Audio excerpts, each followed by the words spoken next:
Hi, I'm Ed Barksdale. As many of you may know, the current 53rd president of the American Pediatric Surgery Association. I'm delighted to speak with you today on a topic that I think is critically important for us all. I so appreciate the initiative that Lauren Berman and the Wellness Committee has engaged in to bring this to the fore and to make this an important issue for discussion. When Lauren initially asked me to do this, I gave great pause because in some ways, talking about an adverse event and how it has impacted me, a patient-related event, stirs up a whole level of secondary trauma for me. But I've come to know that this concept of the adversity that surgeons or practitioners face following a complication is known as the second victim effect. And so I'd like to talk about how that's impacted me. When I think of myself as an evolving surgeon all the way back to medical school, I would want to describe myself as diligent, attentive to details, self-sacrificing, altruistic, and humanistic. And I'm sure all of you think of yourselves in many of these same adjectives. And these are the behaviors and the traits that I would say would describe the ideal self of every surgeon, and particularly a pediatric surgeon. Since I donned the white coat 40 years ago at this time at Harvard Medical School, I have aspired to be the personification of excellence and perfection in the care of humanity. And in many ways, not to racialize this, but as a minority surgeon, an African-American male coming along, I felt at times that all eyes were on me. And I felt also that the eyes of my patients, my parents, and even my own eyes were on me, that there was a higher standard that I needed to set. Late night study, return to the hospital to check labs, trips in on the weekend when I wasn't on call as an attending to ensure that things were okay, were traits that had been inculcated in me from the time I was a resident at the Mass General, where the mantra was close attention to detail. This was environmentally reinforced by attendings, partners, and the structure. And I think this creates in some ways an undue burden for many of us as surgeons. Let me give you a very brief anecdote, not really an anecdote, but a true story that occurred with me. This happened about 20 years ago. At that time, I was doing all the fetal consults, or most of them, at the University of Pittsburgh Children's Hospital. I saw a kid who had a TEF, a duodenal atresia, and a right-sided multicystic dysplastic kidney. And I saw the patient with the urologist and the perinatologist. We met with the family and had a plan of care. We were very likely at birth going to possibly do a nephrectomy if the TEF and the duodenal atresia went well. But the plan was I would start the surgery and when the baby was born. When this baby was born, I was excited. The TEF component, which we did open at the time, went very well. We proceeded to the abdominal portion of the procedure, which we were also doing open. And there was a very large kidney, multicystic, that made it difficult to do the duodenoscopy. So I called the urologist in to get his opinion. And he said, well, Ed, maybe we should just resect this kidney now. Now, we had seen on ultrasound that there were two kidneys, and it was late in the day. He said, Ed, why don't you do it? I put my finger over to the other side, felt what I thought was a kidney on that side, and we had ultrasound showing bilateral kidneys, and in fact, the left kidney appeared to be the one that was functioning and supporting the baby. We did the nephrectomy. I completed the diamond anastomosis, proud of what we had done, and 18 hours later, there was still no urinary output. The patient was anuric, and when we did an ultrasound, there were no kidneys. I was shattered in many ways. Well, we ultimately put in a dialysis catheter, and about 2 weeks later, the patient died. And I had shared with the family that we took out the only kidney, and they had insisted Although they were upset, they had insisted that I continue to provide the care for their child, even though they were upset with me. This ultimately became a settled case with shared responsibility for the settlement between the urologist, myself, and the perinatologist. But I felt the weight of the burden. And over the next 6 to 12 months, I could not get this out of my mind. It was intrusive to my thoughts and my sleep. It was disruptive to my personal life, my family life, my ability to operate. I just couldn't seem to shake it. I was always thinking about the case. I would look to my partners for affirmation, but there often was not that from them. Everyone was, how could this happen? Didn't you check? My good friend, Henri Ford, who was my partner at the time, was really only my sole source of solace as a peer in the hospital. I didn't dare share this with anyone outside the hospital. And I just, it was tough. And it seemed like the case was always coming up. It came up at pediatric surgery M&Ms. It came up at adult or general surgery M&Ms. I had to go before the hospital review board.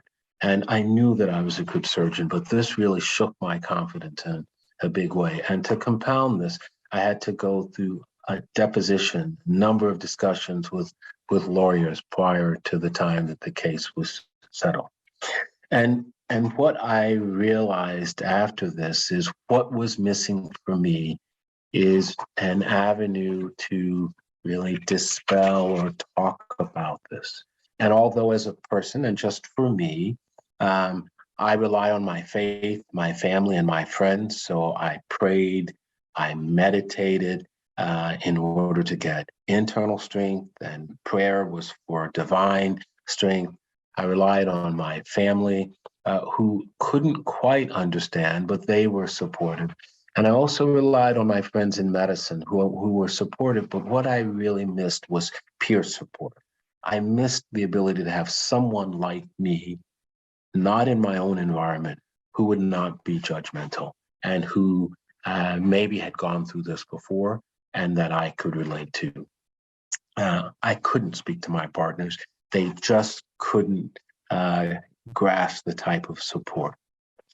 And so what I think is necessary in these types of cases is that we need to have an avenue of dispersing these feelings.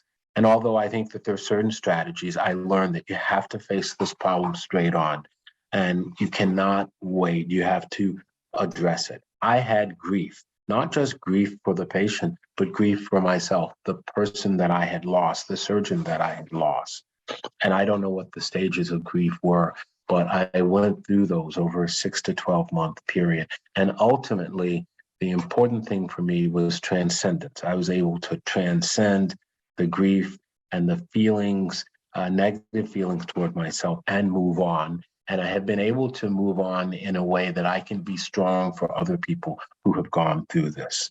And so I'd like to close by saying I support and endorse and implore APSA as a group to think about developing a strong peer support program so that we can not just be for ourselves, but we can be for others. And those others are not just our patients, but they're our colleagues. And I think that the best peer support likely occurs with those people who have been through tough events and can be there for others.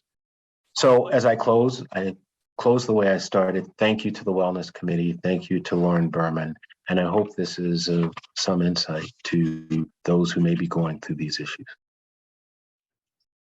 Thank you so much, Dr. Barksdale, for so courageously sharing your story, sharing your vulnerability, sharing your struggle. I cannot tell you how meaningful it is for me as kind of a mid-career pediatric surgeon to hear your story.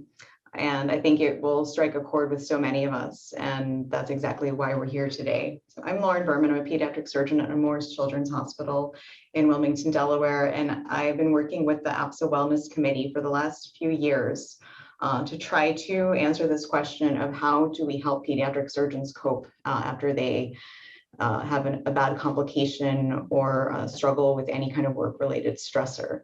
And Dr. Barksdale's story is one of many that many of us have experienced. So what we have put together for you as the audience of pediatric surgeons is a 3-part series. Tonight's APSAsode is part 1 of that series. And what we want to teach you all about is the fact that what Dr. Barksdale described is something that has been very well described in the literature in terms of how clinicians experience adverse events and how difficult it can be to recover from them, and how whether they do or do not recover can affect their overall well-being and their overall likelihood of burnout. And tonight's APSAsode, I'm very excited to introduce Kurt Heiss, who's going to be giving a lot of the background information about something called second victim syndrome and how it contributes to burnout.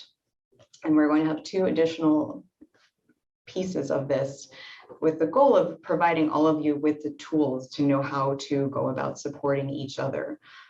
We all experience these events from day to day, and we want to be better equipped to know how to provide support and help each other thrive in the wake of an adverse event, as opposed to just going into survival mode or even dropping out. So tonight is part 1, which is really the background information. We will be having parts 2 and 3 available on PedSurg TV, in which I will be working with some of our psychologists here at Nemours who run our peer support program to really help you understand why pediatric surgeons are particularly vulnerable to having a difficult time recovering after adverse events, and to give you the concrete skills of peer support so that you can learn to support each other. So without further ado, I'd love to introduce Kurt Heiss. Thank you so much for being here, Kurt. Good morning, everybody. I wanted to thank the APSA Wellness Committee and Dr. Berman for putting together this 3-part episode on moral distress in peer support and surgery. I also want to thank Dr. Arca, Dr. Stylianos, and Dr. Barksdale for sharing their personal experiences about resolving moral distress through peer support, or the lack of peer support in pediatric surgery. I'd like to begin this session by asking you 3 questions. The first question is, how would your institution treat you if you harmed a patient? The second question I'd like to ask is, if you experienced a medical error, how would it influence your work or your confidence? And the last question I'd like to ask, using my friend Morpheus here, is, after you listen to this presentation today, will you be taking the red pill or the blue pill? The red pill, as you know, is a commitment to join the resistance, to become part of the process of making improvements in our culture and in our organization, and becoming a peer supporter and an advocate for your colleagues and partners. Or will you take the blue pill and leave this presentation largely uninfluenced, likely to return to your previous placid lifestyle and lack of awareness of this problem? So let's get started. Years ago, the quality improvement expert Edwards Deming asked this question, or made this statement. He said that the systems that we create get exactly the results that we get. And so if we want to change the results or the outcomes we're getting, we have to make a change in our system. If we want to work in a system where surgeons and nurses are involved in a medical error and make a mistake that results in patient harm, or lose a patient, are isolated, or left alone to suffer in silence, then we should be happy with what we've got. We should take the blue pill and make no changes. But if we are leaders and healers and want to be treated with encouragement, help, and support by our colleagues when we have our difficult days that occur in our professional life, then we should take the red pill and learn to be peer supporters, because we will each have our day in difficulty. Roughly 20 years ago, the Institution of Medicine began to talk openly about medical errors and how they impact mortality rates in healthcare. For the first time as a profession, we acknowledged that more than 100,000 patients a year died from medical errors, which made it the 3rd leading cause of mortality in the United States. So with that beginning of an open conversation, 2 of my former bosses at University of Michigan did a study assessing moral distress and burnout using a Maslow burnout index. They found large numbers of surgeons were experiencing moral distress as evidenced by increased emotional exhaustion, depersonalization of the patient from people to diagnoses, and feeling a low sense of achievement or worth or purpose in their work. The punchline for this is that when we get into this valley of burnout, these symptoms provide or cause us to provide poor care. The patients can tell they're getting poor care, and so can we. And that's not why you and I went into surgery. We came to surgery to help people heal and recover from illnesses and injuries. It turns out that burnout and moral distress are really important quality topics. If we aren't happy in our work and we don't feel productive and feel that we're making personal contributions, we are more likely to make mistakes. And those mistakes in turn will cause harm. As the burnout index increases, the chances we make an error increase as well. And when we make a mistake, it makes our burnout symptoms much, much worse. This is not an isolated finding in Dr. Campbell's study. The Joint Commission studied a large group of physicians and surgeons and found that making a medical error was a common experience in all providers of healthcare. It's the human component of what we do. Problematically, more than 90% of these individuals received no support from their institution because the institution was unprepared to address it or didn't know how. We each come to work every day with the intent to relieve pain and suffering in the patients that we are caring for. So why then do we walk past a suffering colleague, allowing them to isolate or keep our distance from them because we think it's culturally appropriate, when in fact our efforts in helping them recover and heal could be quite significant? The healthcare personality that we bring to our profession has some favorable components and some maladaptive components. The thoroughness and the commitment to our patients are quite beneficial to the patients, and they're blessed by that. But we oftentimes have trouble creating boundaries or setting limits. And so this personality makes it challenging for us at times when we deal with our own failures.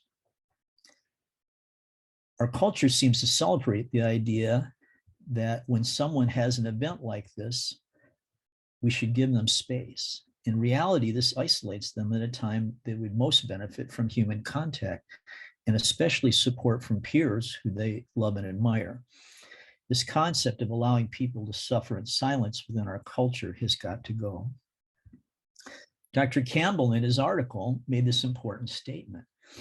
He highlights the idea that we're all very, very well trained at what we do, but what we aren't really well trained in our surgical programs is how to deal with the life of a surgeon, how to learn these coping skills that will help us be resilient and healthy and vigorous throughout our professional lives. So since we just finished the Winter Olympics, I thought I would use an Olympic theme to help make a point here. Many of you remember that in 2008, Michael Phelps' initial Olympic trip resulted in a lot of gold medals and began the 20-medal long gold rush that he experienced in his swimming career. Usain Bolt became the fastest man in the world. Now, most of us moved on from this without knowing that there were some other important events that occurred. The American track team was traditionally the winners of the 4x100 relay. And the women similarly were highly expected to win the gold medal. Unfortunately, during the qualifying heats, the men dropped the baton and were disqualified. The women, 30 minutes later, dropped their baton and were disqualified also. So what does this have to do with pediatric surgery or healthcare? This was not the first rodeo for either of these teams. They had had thousands of baton passes. They had been tested in multiple competitions and were the best in class at what they did. They were experienced and had carried this transition off flawlessly thousands of times. These highly functioning individuals are just like you and I. We have world-class training. We have had years of it, and we've been tested and tried in various difficult situations. We have won many, many times. Just like us, these athletes had been in difficult situations and succeeded. But on the big stage that day, they dropped the baton. And likely, statistics suggest that you and I will drop the baton as well. The patient will be the first victim, and you or I will be the second victim. About the time that Dr. Campbell wrote his article about burnout, Albert Wu, who was a house officer in one of the Boston hospital systems, observed the embarrassment and isolation of a fellow house officer when a mistake was made. The culture they worked in isolated him and treated him as if he was unclean. He thought out loud in this seminal article that this could have happened to him as well as you and I. So this term second victim became emblazoned in our professional culture. It's an individual who has had an adverse event and lost confidence in their ability to provide adequate care. They feel like they've failed the patient and feel responsible for this adverse outcome. Now, these feelings are normal because they're good doctors and they're trying to do the best for their patients. But the moral distress is evidence of their humanness and their commitment to excellence in helping their patients. It can become quite a problem for them, though, and make them more likely to have a second adverse event. There are physical components to this as well. In addition to losing confidence, they have increased anxiety and sleeplessness. And since some of you will have children, I'd like to ask you this question. If your child was going to have surgery, would you want the surgeon who was taking care of your child to have sleep disturbances, to have intrusive memories, to have flashbacks, to be angry at their OR staff or at the nursing staff? Would they, or at themselves? Would you want them to have difficulty concentrating? Of course, the answer to all these things is no. This is a high-risk time for individuals, which can be influenced by our peer support. The late Alex Trebek made giving an answer and asking the best question famous. And so I'll ask you, what question is this the answer to? Well, obviously, you knew that each year on an annual basis, about 400 men and women who are physicians, which is the size of a very large medical school class, die by suicide because they have been unable to address the moral distress and the emotional challenges of their professional life in medicine. So why do we do peer support? If you got sick, people would come visit you at the hospital. They'd bring you casseroles. They'd send you cards or flowers, and they would provide you with support. So why is it that we allow isolation when one of our colleagues has had a devastating day in the operating room? Why is this an acceptable thing in our culture? This error that we've seen here oftentimes causes the doctor to cone down and feel like the error or the death defines them in their professional life and that they will never be able to leave this behind. This is that feeling of loneliness that Ed talked about a few minutes ago. Our culture can change, though. We can change from feeling that we were a bad doctor or a bad person because we were human and made an error, and isolating ourselves or allowing our colleagues to do that, and switch to a place where we recognize that there are human factors in healthcare that we can create systems and redundancy to try and overcome. The reactions that we're feeling of loss and sadness are normal reactions when a person has been harmed. And that during this time, we need community and solidarity, and that self-care is essential. Years ago, a well-known author, Stephen Covey, wrote a book called 7 Habits of Highly Effective People. In the subsequent presentations in the series, you will learn what the 7 habits of highly effective peer support are.